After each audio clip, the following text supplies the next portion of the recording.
Ratsanatelo Ditsa Tsy mitamby aminao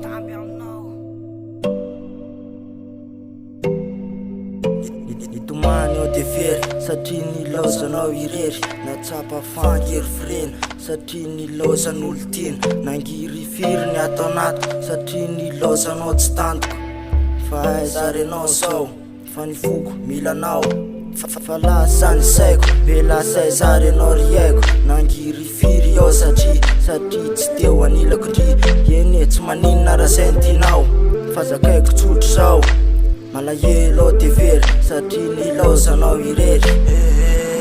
raha fitiavana no ataonao kilala hoe de aleoko tsy misy toy za hoe raha fitiavana tsy isy hafanana de aleoko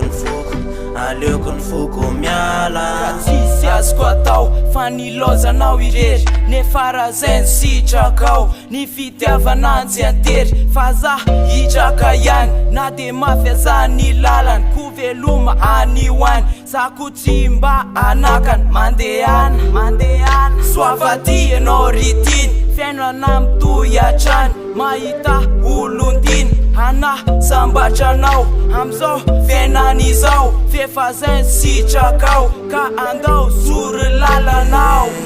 raha fitiavana no ataonao kilala hoe de aleoko tsy misy toy za hoe raha fitiavana tsy isy hafanana de aleoko ny foko miala Maso lavo zao no ny afiko taminao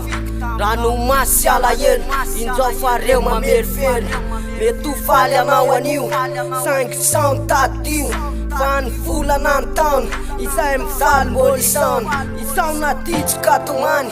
no rehetra vitanao de manana tena fanohany polisy fiainana vavao ireo rehetra efa lasy usuratako diary tsy voaposika fafafy fa ho hita miarihary raha fitiavana no ataonao kilala hoe de aleoko tsy misy toy za hoe raha fitiavana tsy isy hafanana de aleoko ny foko miala Titady se ho asoranao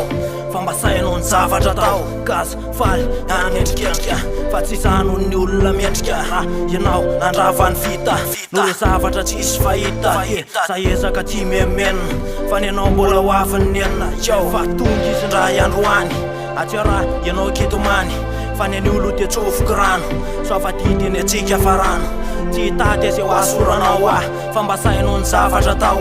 ka zafaly ny anendrikendrika fa tsy zany no esipa miendrika